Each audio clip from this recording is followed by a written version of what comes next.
Welcome to the 2 Month Review, the weekly podcast brought to you by Open Letter at the University of Rochester, where we take a giant book, talk about it, break it down, have fun. This season, we are covering The Golden Notebook by Doris Lessing. We are going up to Free Women 4 today, which is in the printed version, like around page 450 something. Um, can't get there, of course, 84. So we're going up to that today. I am Chad Post from Open Letter Books. And I'm joined as always by Brian Wood, author of Joytime Killbox. How you doing, Brian? Fantastic. Good to see you. Glad you're alive. I made it through Newark. I did not die. And Nathan Fielder did not fly my plane. And joined as always also Kaija Stramanis, translator from the Latvian, editor at Open Letter. How are you, Kaija? I am better than yesterday. Thank you. How are you? I'm fine.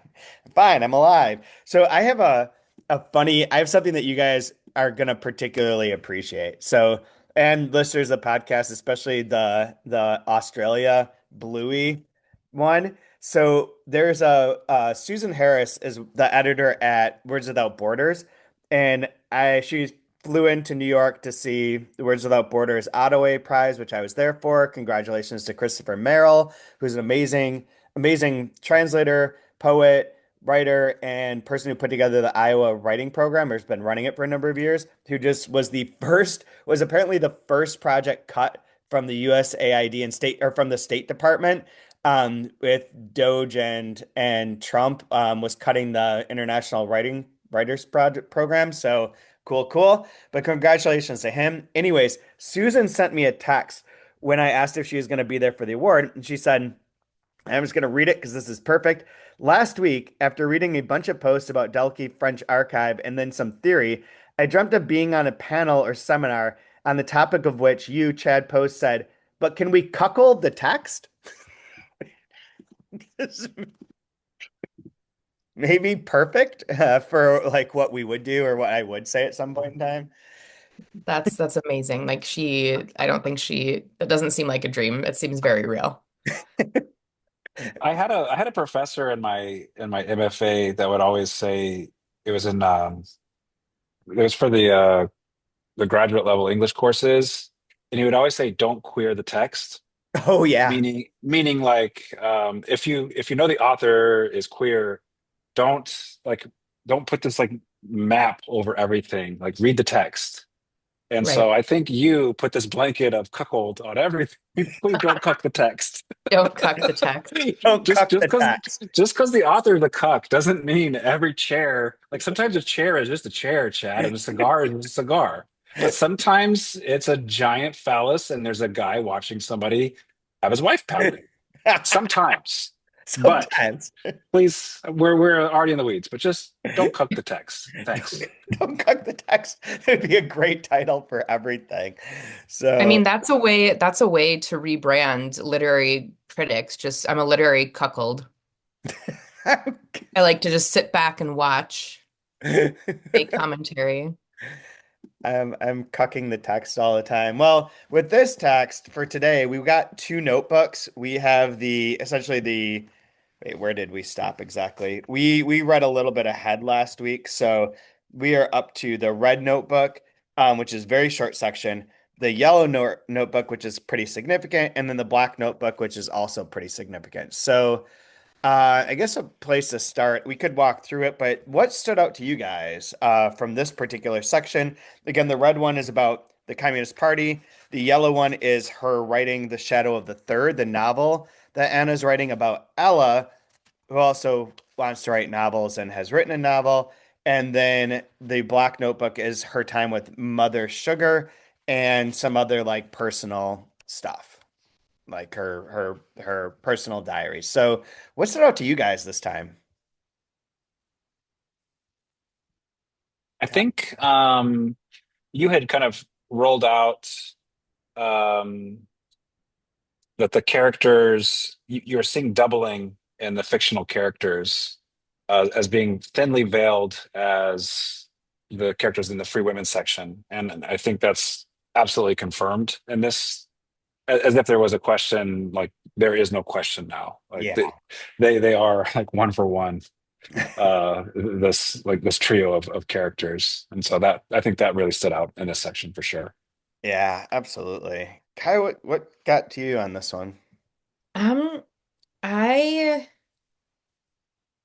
I mean the very heavy-handed clarification of the whole free women aspect of things that was like Yes. we've been circling that for a while, and page 438 essentially it's just like this is what it is. This is what we've been talking about the whole time. These are our anxieties. Also, what stands out to me is that I don't think Doris Lessing likes Americans very much. Just North Americans in general, Canadians Yeah, they're just like obnoxious and like and obnoxious drunk. artists. She doesn't like artists. No, No, she does not. it's so funny. Which, when you talk about the clarification, the free women section, so this is in the yellow notebook, the book within the book. Which paragraph? Do you want to read the paragraph that you're talking about? Yeah, so I think the first instance is 433. Um where it's actually through Ella. So through that, the Ella and Julia story, where kind of second half of the page, where she thinks that nothing has occurred which has not been happening all her life. Married men, temporarily wifeless, trying to have an affair with her, etc., etc. 10 years ago, she would not have even noticed or remarked on it. All this was taken by her as part of the hazards and chances of being a quote free woman. But 10 years ago, she realized she had been feeling something that she had not then recognized, an emotion of satisfaction, of victory over the wives, because she, Ella, the free woman, was so much more exciting than the dull, tied women. Looking back and acknowledging this emotion, she is ashamed. Yeah, and then you said 538 is the other one, right? I think 438, Yeah, because that 538. is, I mean, it's still Ella and Julia, but I mean, I think at this point, I'm happy to just assume that these are word And- almost word for word conversations between Anna and Molly. Or they're all fiction. Yeah. Could be one, could be the other, but yeah, this one has I mean, this is the part too where Julia, I thought this was Molly too. This is where what you're saying, Brian, what you just said, like really got confusing, is that because Julia is a actress like Molly and meets some guy that then calls her a castrating woman when he can't get it up multiple times and is like aggressive. There, this section was a ton of like men being really pretty bad. Like a lot of it. Like and very specifically pointed out over and over again, like how disappointing that was. Yeah. And I, embarrassingly so, not just bad, but just like embarrassing. I'm always a harsh critic on myself, but I felt so triggered. Like I figured I'm probably every complaint that they have of men, I figure like I'm probably that. Yeah, I'm probably that too. Yeah, I probably suck at that too. Yeah. All Everything's just the like, oh, oh God, oh no. I can see when people are like, this is just a feminist text. I don't even want to think about this. It's like, no, no, no, no. You're probably a lot of this stuff. Just take it. Understand all the like microaggressive, like passive parts of it for sure. That's felt very like just baked into like interactions where you see it from a different perspective. You're like, ooh, that doesn't seem so good, does it? Like that's a negative one. The more aggro, like calling someone a castrating woman, I have never done that. That would be that's beyond the pale. No, But have no, but the either idea of pleasure. Go ahead. I'm sorry, Kai. I didn't mean to cut no, you no, off. you go ahead, you go ahead. Yours is better. No, that was it. This it lingers so much on this idea of pleasure and the pleasure we're trying to get from each other, how we use each other in these heterosexual relationships. That was really fascinating, and like and the idea of yeah, what is it to be free? That ties in with what you read, Kaya, at the bottom of 438. My dear Julia, we've chosen to be free women, and this is the price we pay. That's all. Yeah. Oh dear. Free There's a lot of like self-deprecation on both sides. But what I was gonna ask is, have either of you negged a woman by calling her up and asking to use her upstairs bedroom to have sex with a prostitute? Yeah. So to Does it work? Who hasn't? I mean, come on. It's just par for the course. To frame that for anyone who hasn't read this, there's Ella meets someone from Ceylon, is it? I forget.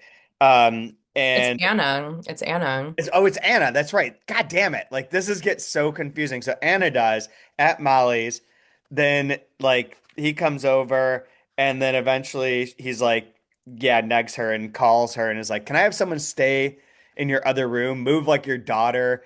And then she's like, "Oh, what are you gonna do? Sleep with them?" And she's like, "Yeah, I'm gonna pick up a prostitute and fuck them." Like right there in your house, In like your child's bedroom. in your child's bedroom. Correct. Oh God. I Yeah, might. that stood out. Yeah, that one jumps there. Yeah, yeah, yeah. I'm trying to find this The one's fragmentation also in this section feels like it's becoming um, more explicit. in what way do you Like see it work? Yeah. well, just like 439, when we start reading something at the when it starts that new section, I see Ella walking slowly about a big empty room, thinking, waiting. I see Anna, see Ella, who is, of course, Anna, but that is the point. Like you can you like you start to very explicitly see this kind of like spiraling, it gets fuzzy, blurry, uh, disjointed, disconnected. Things are unraveling a little bit, a Yeah, lot. a little bit a lot. I thought like also related to that was all the black lines. Like Yeah. it's constantly like and then a thick black line was drawn underneath, and then a thick black line, and the thick black line. At this point, another thick black line crossed the page, and then it just jumps and like seems like another part, another part, another part, and not like that continuous like narrative that's being constructed. Instead, it is just like these chunked off sections. I such a hard time with this because I read this on the plane on my Kindle and these pages so much don't match up that I cannot find any way to look at my notes in the context of the book or know where they are. Like the one that stuff that you're reading for me is like page 398, which is like off by such a significant amount that this is worthless. So you guys might have to guide a little bit more here, but a lot of I'm affairs in this section too. a lot of affairs. Yeah, married men are always out looking to dick. Looking, looking, looking, Looking to dick. looking to Dick, looking for Strange wherever they go Yeah. at every moment in time. I mean, this was also for me, I don't know. I mean, Chad, we hear that it was hard because you were back and forth between the Kindle and Brian. I don't know how you felt of this section, but it was one that was a little harder for me to read. And I'm not quite sure why. I found my mind wandering a lot in the pages with Mother Sugar, and I think because the Oh, things that were being discussed really sort of made my mind wander and think about other things because it was such a twisty conversation between the two of them. But then you have these anchor points that I think are the Blue Notebook, where at the bottom of oh, I had it bottom of 447, um, where it's factual, 17th October 1954, Anna Freeman, born 10th November 1922, a daughter of Colonel Frank Freeman and Mary Fortescue, lived 23 Baker Street, blah, blah, blah, blah, blah. We get the exact amount of years she spent in Central Africa, when she married Max, when Janet was born, when they were divorced. Like, so I kind of clung on to those little parts, but I found it very hard to read through this section until I got to the loud, obnoxious American couple, and then I was like, oh, okay. I'm awake now. oh, I got way into this parts again. Like with each part I'm just there for it and then like processing it afterwards is the problem. Like I've like so much stuff marked in here from this of good lines and interesting things that seem to kind of keep connecting. And this like the way that she kind of keeps circling around the same idea and the same sort of telling and telling and telling of those particular things. Like I don't have as much of a problem drifting away from that. It's more that once like we step back, especially within this reading structure, and like what was this section about? And it's like, oh man, Ella has affairs with people. They're all assholes. Like she's trying to write a book or that's not working. And then the Anna section, that's kind of the same thing, but like, but real. But I think that one part that you just mentioned, Kaya, where it actually has like all the details, that's pretty fucking useful, to be Yeah, honest. it's very Like, useful. It's very useful. And this section this week also, I believe, I thought I had it marked down, but I don't see it. Once again reminds us what each of the four notebooks is for. I think it lists it very specifically in detail, does it not? Um, I can't remember where it is, but no, and just to clarify, when I say that I had a hard time reading it, I don't mean that I didn't like this section. I just yeah. mean that it was I had to focus way more than I did for some of the previous sections. Yeah, my ex-girlfriend would say the same thing about me all the time. Just because I had a hard time being around you doesn't mean I didn't like you. I just don't want to ever see you again. It's like, oh, yeah, gotcha. Okay. I feel like, and I could be in left field, which is fine. I like being out there. Um, but I feel like this also is kind of hammering down where, like culturally, where artists are and the trajectory that they're on and where they're going.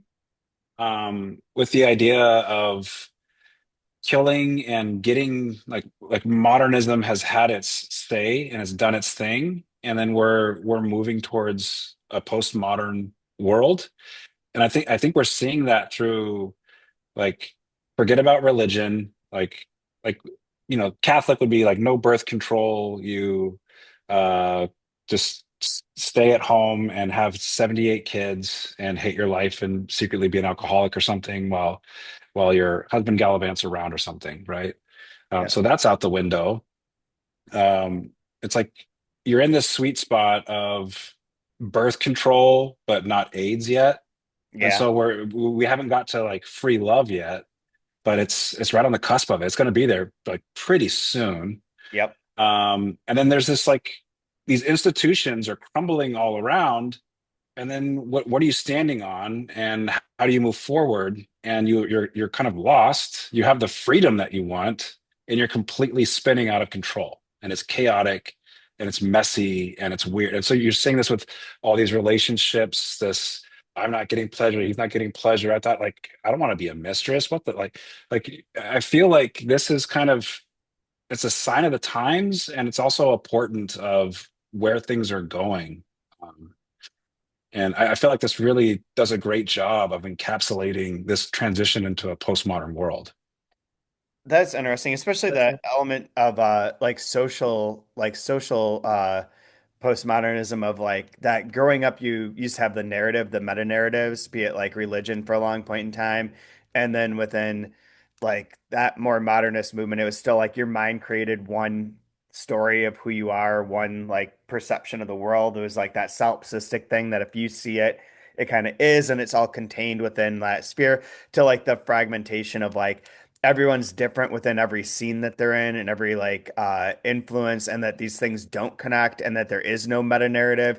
But then like the contemporary cultural thing of that there is no like one TV show everyone watches anymore. There's no like singular version. Everything's personalized. I mean, I was just at a book show, the US book show that's sponsored by publisher, organized by Publishers Weekly and sponsored by a bunch of different people. And aside from the prevalence of AI stuff that was part of that, one of the things, well, I guess it was related to the AI stuff. One of the things that kind of kept coming up was like kind of the personalization of finding ways to like, give recommend the only book for you, Kaya, that would be good for you. And even to the point of like the extreme far-fetched future of the AI will create the book that's for you as you read it, not even like preordained, but that it's all personalized and that we're all in our own little bubble getting fed what we most want to do. This is not like a new concept and not anything that we've talked about, or we've talked about it before, but like when they say it on stage, it's always like a little creepy where they're like, we want to like, discovery is the big question. Like, how can we personalize everything to you as a user, to you as a reader? Like, I don't, is that like the thing that we want? Like, granted, we don't necessarily want like a meta narrative of like whatever of like a particular hegemonic like idea of the world and of art and of like of representation. But like also like the extreme on the other side, the fragmentation on the other side is like nobody has anything to talk to each other about.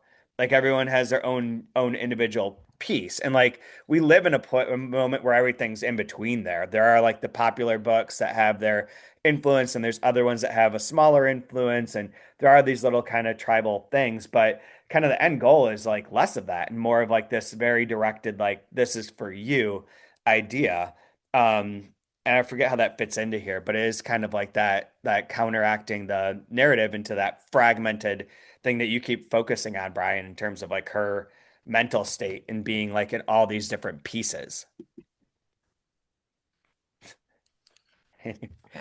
Yeah, I'm really ready uh to have everything kind of braided back together, which I'm hoping the Golden Notebook will do. So I'm really curious to see where where we're going. Because like yes, like it's exploded and the pieces are going in all these different directions. And all right, I'm here for that ride, but I'd like to put the shit back together at some point. Like I really hope we're able to integrate something, or just keep going crazy. I'm down for that too.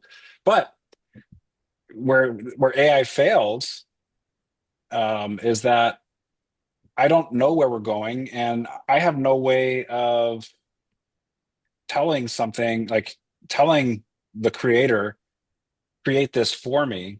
I don't have taste, right? It's the artist's job to give you what you're going to taste because you don't have taste as a consumer. Yeah. You don't know what you want to see until I show it to you, and then you'll know, like, oh, I like this or I don't like this. And so that's what's so strange about. I mean, that works fine if you just want to like stuff your face with popcorn and read something and go to sleep and not think about it, or if you want to watch something. But if you want to experience something, it has to challenge you, and you can't be challenged with what you're comfortable with.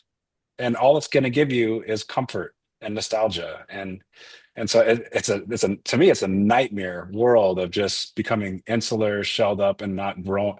I don't know. It's the adult that doesn't want to try anything else, so they just eat chicken tenders everywhere they go to eat. Right? It's like what do you?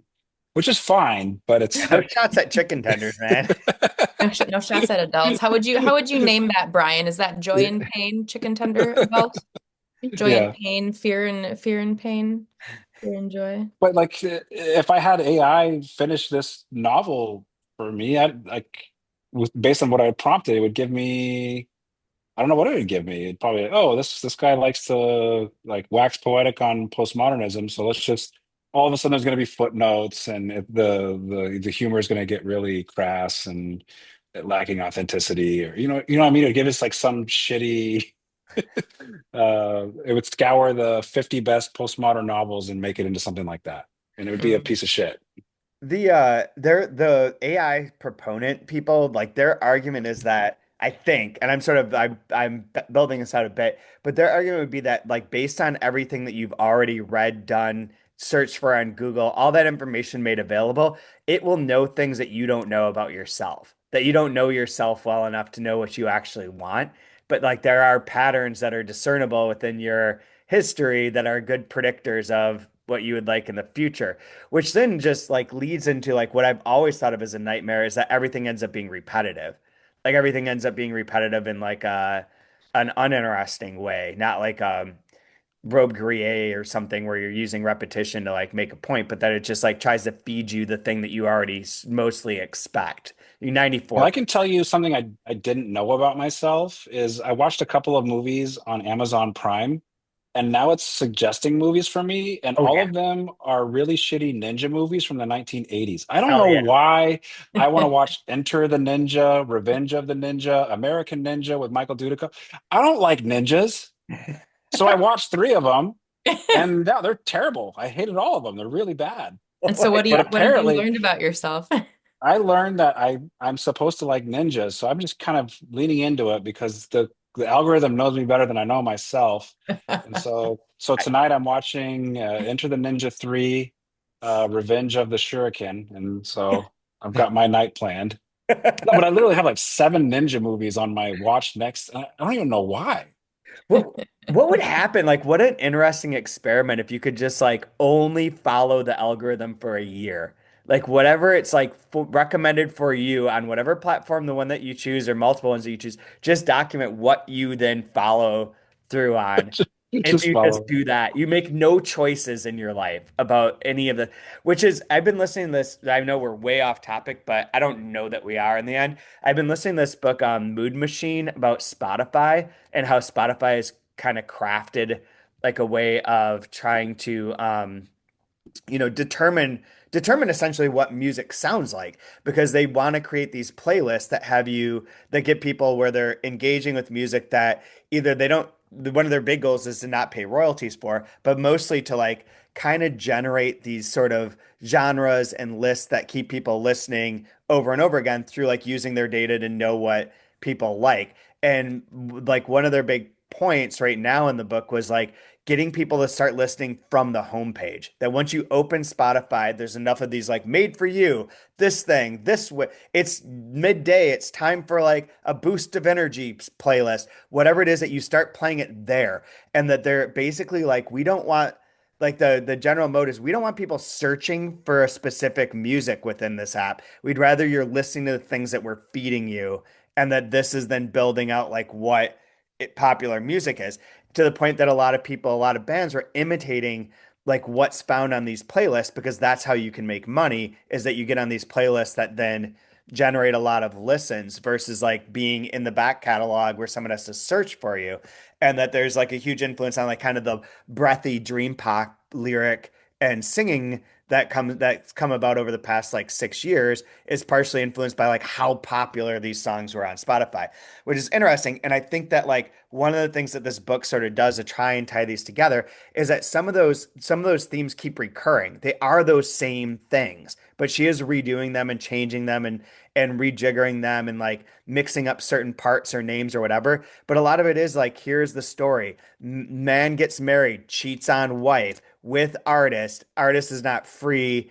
Woman is kind of trapped. Things start to fall apart. There's not a lot of like cohesion in life. So, but it just keeps flipping through that same sort of idea. So it says a very large stretch and like big reach between these two things. But that idea of like the replication and this sort of like, here's the pathway, here's the sort of story that people like. This is what people want. Like all the ideas of when people are like, we like your novel, but we just have to change it in this way because the real point is this love story, right? That's all we need is a love story. Your details are kind of like whatever. They're good details. We want to kind of use those details, but without any of those specifics, because all that matters is it's a love story between someone who's outside and someone who is okay.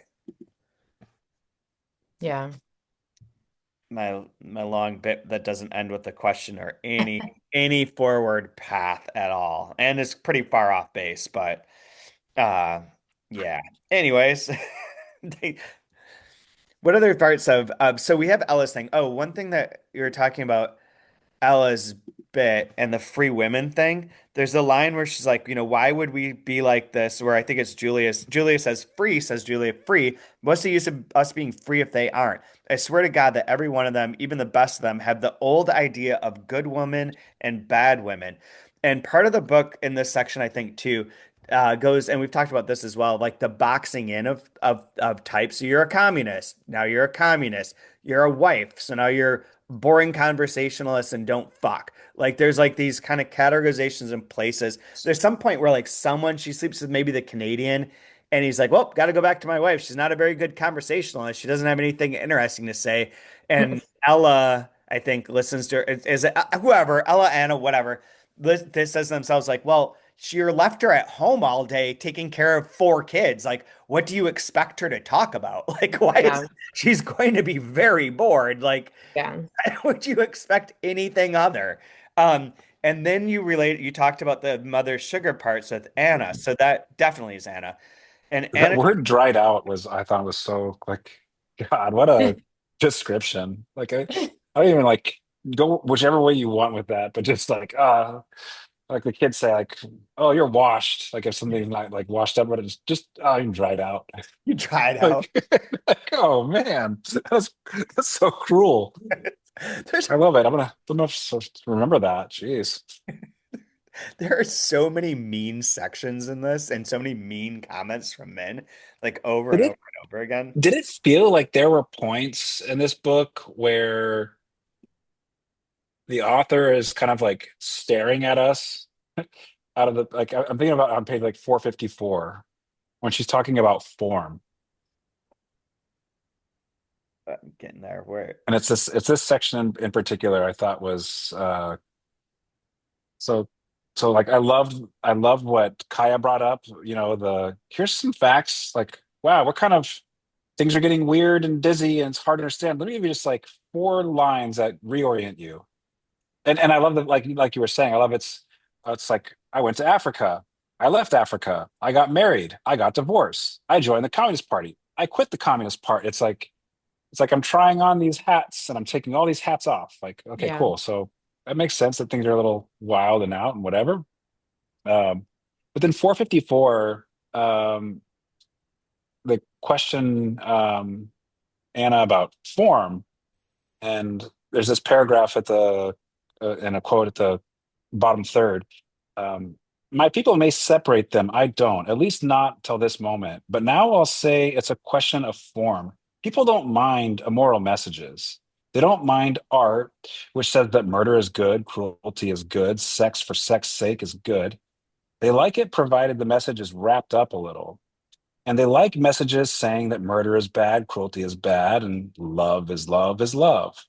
What they can't stand is to be told it all doesn't matter. They can't stand formlessness. yep. And like And yeah, what do we have in this book so far?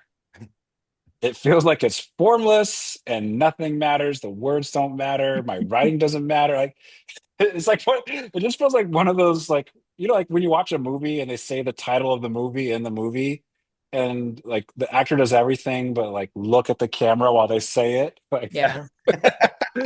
maybe this is as good as it gets. Like Oh, breaking oh the fourth God. wall. There could see that the almost opposite that this book is only form though too. Like hmm that there's a that the structure of it, the like way that it's being told is all that matters. That the story itself is like almost irrelevant and that what matters is her use of these notebooks, this like top line, the way that Anna's being constructed in these various like component sections, that's what matters is trying to figure out the interplay between these more so than like the content, which is so far, men are really pretty awful. Being a writer sucks. yeah, People because I in this because space I suck. kind of halfway took this section, the actual physical writer, knowing this is going to be the stuff people hate about this book, and I'm just going to like lay it out for you right now. Like I know what you Yeah. can't stand. It's this, and like there actually is a form, and there is like there may be a message. I don't know, but they're going to say there's no form, there's no message. It's just afloat and stand for something. You can't be on the fence, Yeah. right? There, Yeah. And there is a lot of pigeonholing, or at least the desire to pigeonhole in this book to with the form and with It makes me feel comfortable to be able to pigeonhole and like, can we put this in a box somewhere so I can wrap my head around this better, right? And this doesn't yeah. allow you to do that. Yeah. And It that's refuses. yeah, and I feel like that's the conversation that Mother Sugar is having, and Mother Sugar especially saying like, well, your people or like your kind. And it's like, do you Ross mean, Perot. yeah, it's like, do you Yeah. mean like the artist or the communists or the women or like the free Women? women? Yeah. Which I want to say really quick. I hope that there's a more positive, happy Pride Month, everyone, for as a side note. But I do also like the shift in tone about I thought there was a shift in tone about homosexuality in this section. So there's a part where Anna, no, I think it's Molly who says basically, she's like to Anna, they're talking, she's like, do you think that it's like basically like, do you think people think we're lesbians because we live together? But like that's also okay. It's more okay, more acceptable, that idea. And then there's still a little bit of like hesitation around it. But then I think it's like maybe 10 pages further where it's like, I mean, women, like two women talking together is essentially lesbianism, like, because it's everything that's again, like two women having ideas is, I think, as drastic to men and society writ large as homosexuality. But um, I kind of feel like I hope it's going into that area of like men are men awful or do we just want to be gay together? Because men are the worst so far. 400 pages in, there's not a single redeeming male person in this book, I don't think. I don't either. You mentioned though, we can go to the angry American couple in a second, but related to what we're saying, the part that I want to talk about with Anna's mother. Also just known as Americans abroad. Yeah. So there are two things that you said, Kai. One is that she says in that part that you mentioned, or right before the part that you read, Brian, where she says that she's talking to Mother Sugar, and Mother Sugar's like, no, I'm saying that you should be writing again. And Anna's like, you're suggesting I should write out our experience? How? If I set down every word of the exchange between us during an hour, it would be unintelligible unless I wrote the story of my life to explain it. And so it would be a record of how I saw myself at a certain point, because the record of an hour in the first week, let's say, of my seeing you, and an hour now would be so different that, and she goes on. And yet that is sort of like the book that we're getting is this attempt to write things by like, I'll explain where I am in terms of this Molly situation by explaining everything that goes into my life, the communist part, the success part, the psychotherapy, the new attempt to write a novel. All these pieces are my life to give you an idea of what's going on now because the novel has to include all this explanation, which That's is a how I lot tell stories. sadder. It is how you tell stories. It is infuriating at times to have to Maybe sit this is why I through. like this book. I like this book because it's like I'm gonna get to the point, but first I need to like give you all the backstory. I need to give you all the backstory. Sure, sure. And then there's a section when she's writing the Ella part where she says, let me see if I can find it, but she's writing a thing and she's like, that's what Ella would do. I would not do that. Even though this is Anna, Ella is Anna, Anna doesn't act this way. Or something to that effect. And it's like it's a separation. But the part that interested me most about her talk to Mother River is on 451, where she says, like, you're a communist, and so you say, but you want to be alone. Isn't this what you call a contradiction? And so he laughed, and it might have ended there, but I went on. You talk about individuation, which is a Jungian term. So far, what it has meant to me is this, that the individual recognizes one part after another of his earlier life as an aspect of the general human experience. Also Jungian, also tied into like Joseph Campbell stuff. When he can say, what I did then, what I felt then, is only a reflection of that great archetypal dream or epic story or stage in history, then he is free because he has separated himself from the experience or fitted it in like a piece of mosaic into a very old pattern, and by the act of setting it into place, is free of the individual pain of it. Then she says, where is it here? There's basically like one other element where she's like, I want to think that people are not part of this. And that's like the Jungian thing is like always like, oh, well, that experience goes back to this archetype. What you were experiencing is this thing that all human beings have experienced within this particular way. And like making your individualization less about like your individual experiences and more about like bringing together all the archetypes that influenced you in your past and whatnot into this space.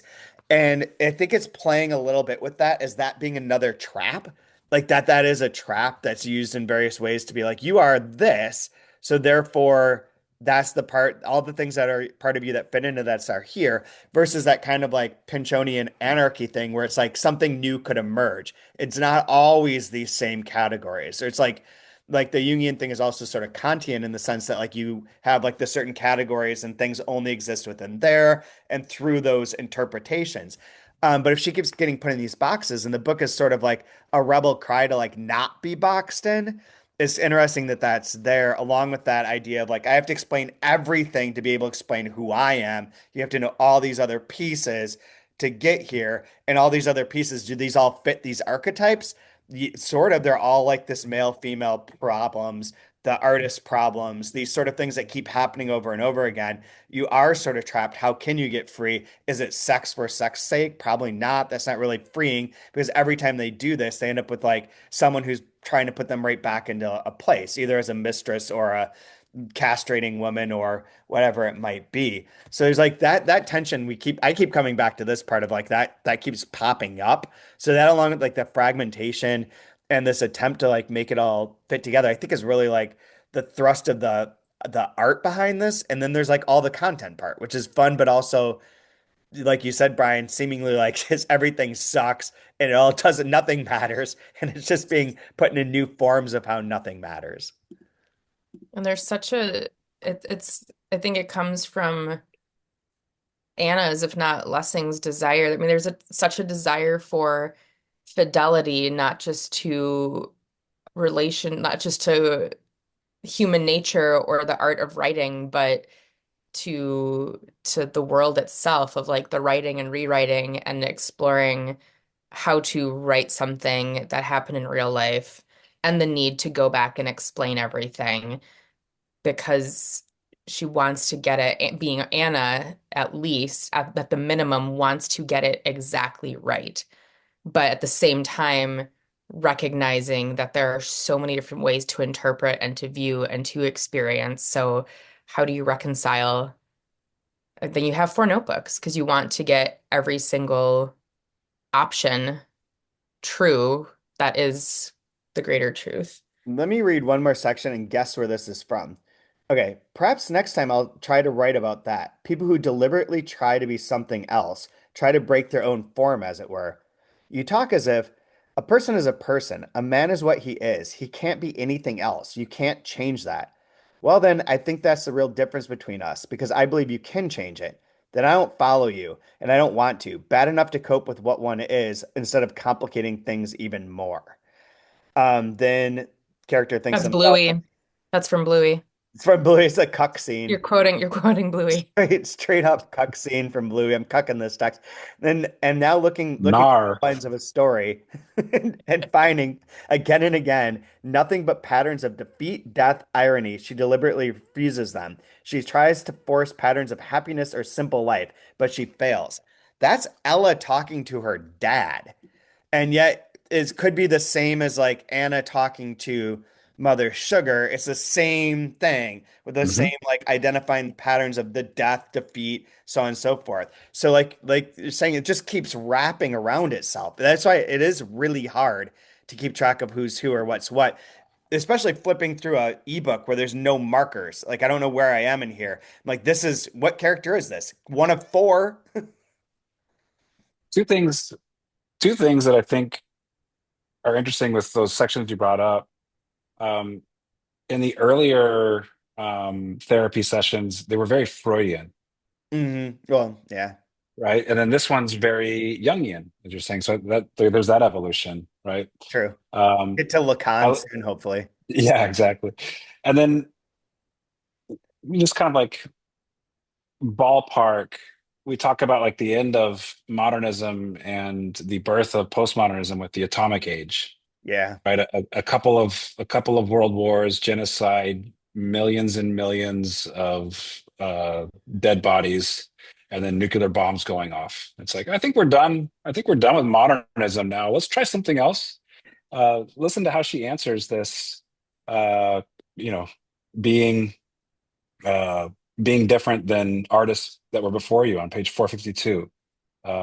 They didn't look at themselves as I do. They didn't feel as I do. How could they? I don't want to be told when I wake up, terrified by a dream of total annihilation because of the H bomb exploding, that people felt that way about the crossbow. It isn't true. Yeah. Yeah. There is something new in the world.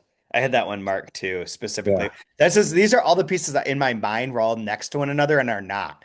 They're all No, no, like they're all. they're all sort of spaced out, way more fragmented. But in my mind, they were just like Yeah. boom, boom, boom. Here's like my sequence of telling. The use of like motif in that sense in this book is Mhm. pretty interesting, where it does keep like calling back and having those little themes recur or there's like re-situations. I think that's great. But I agree with you, Brian. I'm curious to get to the Golden Notebook to see if that's a a braiding together or a total falling apart, and like where we're at before we get there. And there's only so in the remaining part of the book, there's Free Women 4, whatever the notebooks are after that, the Golden Notebook, and then Free Women 5 and the end of the book. So we're like at this final section where and over the next two episodes we close out the novel, but I'm very curious to see that too. Like, is it going to braid together? Does it totally fall apart? Is the Golden Notebook like in between these two sections signify some change? Like what happens with the free women things? Like Tommy's blind. I looked up the Tyresis or whatever stuff last week after we talked about it, Brian. I don't know if you Mhm. did, but it is really kind of amazing where they oh whoops, I spelled everything wrong. But we're basically Teresa sees there's two different stories of why he goes blind, and it's also there's two major myths related, two major things related to him. One is that he goes blind, the other is he's both a male and then a female. And in the stories of why he goes blind, one is that he sees like Athena naked, and she's like, "No, you can't have seen this." And then he gets, or there's a jealousy, and he gets blind because of that. The other is Zeus and Hera, I believe, are having an argument over who gets the most pleasure out of sex. And Zeus says women do, and she says men do. And they ask Tiresias because he's been both. And he's like, oh, women definitely do. They get more pleasure because they're not about just one thing, they're about many things. And then she gets pissed because she loses the argument to Zeus and is like, you're fucking blind now. But those things, that sort of like from one side to the other, the male to the female, the sort of integration of that within a person, that seems to be a theme that runs throughout this book and touches on Tommy. The blindness and knowing like being punished for seeing and speaking a truth is another part of it. The fact that when blind, they start making like proclamations and being like a seer and having like a more wizened thing that also ties into him. So I'm curious like how there's like a combination of like Greek myths, psychoanalysis, communism, and like entertainment theory in terms of like representation of novels and what they're supposed to be and their form of like TV as the next medium, whatever. Those four themes, like the four notebooks, have been running throughout here. And we are to the point where either they braid, disintegrate, or something, a third option happens. Maybe there's something new. This is kind of like we had this debate last night in our house because we're watching this manga called Spy Family, in which the guy is secretly a spy and this woman he has to like act as if she's his wife is secretly an assassin and they don't know it. And Kai's like, oh well, obviously she'll be assigned to like want to kill him at some point in time, and that will be a main conflict. And Alex, 7 year old's flipping out about this. He's like, you don't know that. That's not what's gonna happen. Doesn't have to happen. And they're arguing about this. And my idea was that, or like Hegelian way to settle this was that that has happened in a lot of pieces of art before. So you see that pattern, you expect that pattern, you know that that pattern is a pattern, that the two are secret, so they're going to end up like in conflict and have to resolve that. However, that's just because that's happened a number of times. You've seen that plot. And so with this book, going into these last sections, we've seen the coming together, the recovery, the narrative of the person who falls apart and then has like the redemption moment, the like epiphany that brings them and makes them whole. That side of it. We've also like in some ways had like descent of madness into hell or whatever earlier book is where briefing for a descent into hell where everything just goes chaotic. And I don't think that book resolves itself into like a singular whole. I think it's like the person just ends up completely, totally lost. And there's that possibility of like, does the world end in, fire or ice? Does it just drift apart or collapse in on itself? And it could just drift apart. And that's also something we've sort of seen. So maybe is there a third version that like she's going to come up with here that alters those two possibilities? But as a general question, what do you actually expect? Brian, you expect it to braid together? Um, I expect an attempt at integration.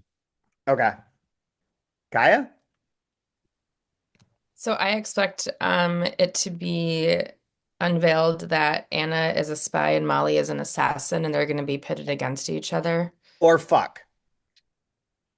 You don't think they have already? Oh, I mean, more. Like on page happen. On page. Please don't cuck the text. Don't cuck the Okay, text. we're not gonna watch people have sex, Chad. I know you want this. There's not been a lot of if you notice there's not been a lot of furniture or chairs. It's, Um, I mean, if you're Speaking of furniture, shout out to Anna and to Lessing. I love the idea that Anna moves into this new apartment, and this entire time prior, she's had the notebooks in a suitcase under the bed. And as soon as she moves into her own space, she goes out and buys this beautiful end table to display, essentially, to put the notebooks onto. I love this. I love the idea of I don't want to say honoring, but just buying a piece of furniture, not just to have your ideas out on. I really liked that. I I'm sort of confused by how you cuck a text. Like, does that mean you go behind its back, or you I cuck don't its know. spouse? You hump its spouse? Like that would yeah, that would be a Does the weird. text know it's being cooked? Yeah, like Yeah. if I'm reading Golden Notebook and also like Libra by Don DeLillo, am I cucking Golden Notebook somehow? Like I mean, that's the best I've got. Anyways, do you guys have a favorite line from this section? I've got one ready to go. It's on 463. Um, says at the bottom, for the truth is, women have this deep, instinctive need to build a man up as a man. Molly, for instance. I suppose this is because real men become fewer and fewer and are frightened trying to create men. No, what terrifies me is my willingness, is what Mother Sugar would call the negative side of the woman's need to placate, to submit. Now, I am not Anna. I have no will. I can't move out of a situation once it has started. I just go along with it. Um, that's I'm going to go next because mine's a paragraph that ties to that too. This is a quote. I'm going to make the obvious point that perhaps the word neurotic means the condition of being highly conscious and developed. The essence of neuroses is conflict, but the essence of living now fully, not blocking off what goes on, is conflict. In fact, I've reached the stage where I look at people and say, he or she, they're whole at all because they've chosen to block off at this stage or that. People stay sane by blocking off, by limiting themselves. So it bounces off of yours. Kaya, you got something? Yeah, on page 436, when I think Ella is talking both about dry spells and sex and dry spells and creativity, but Ella holds on fast to this knowledge and thinks, every time in life I go through a dry time, a period of deadness, I always do this. Hold on to a set of words, the phrases of a kind of knowledge, even while they are dead and meaningless, but knowing that life will come back and make them live too. But how strange that one should hold on to a set of sentences and have faith in them. I like that too. So these all kind of fit together. I mean, then some level, this book does seem as like a parting thought related to the fragmentation thing. Is that I don't know who the fuck Anna really is, but there's lots of pieces in here that all kind of speak to one another, like a constellation. Like if this were just like almost like the Book of Disquiet of like observations or little set scenes with no necessarily character to it, I think it would also work or it'd also be really interesting and not, but it would lose all the questions of what identity is on some level. It does feel like you could just jump into any one of these, read it, and you're like, oh, that's really interesting. And they start to like reflect off one another. And although like who Anna is, despite all of this, is still like this collection of words, this collection of like kind of fragmented bits.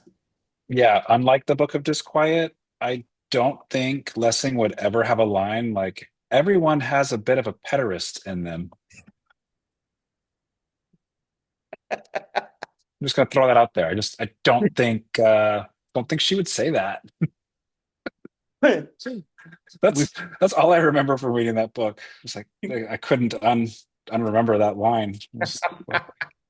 this is a lot less Rupi Kaur as well. So anyways, if you're listening, rate and review us. If you're on YouTube, subscribe. Give us a like, share the podcast wherever you can. Next week we go up to the Real Women 4, which is page in the book like I don't have it here. 580. So up to, or we go up to the Golden Notebook. Sorry, is what I meant. We go up to the Golden Notebook. So through page 580. We'll be back next week for that. And then we have one episode remaining. And yeah, I don't think Doris Lessing's a pederast either. No. Have you seen that new dating app? It's called Dried Out.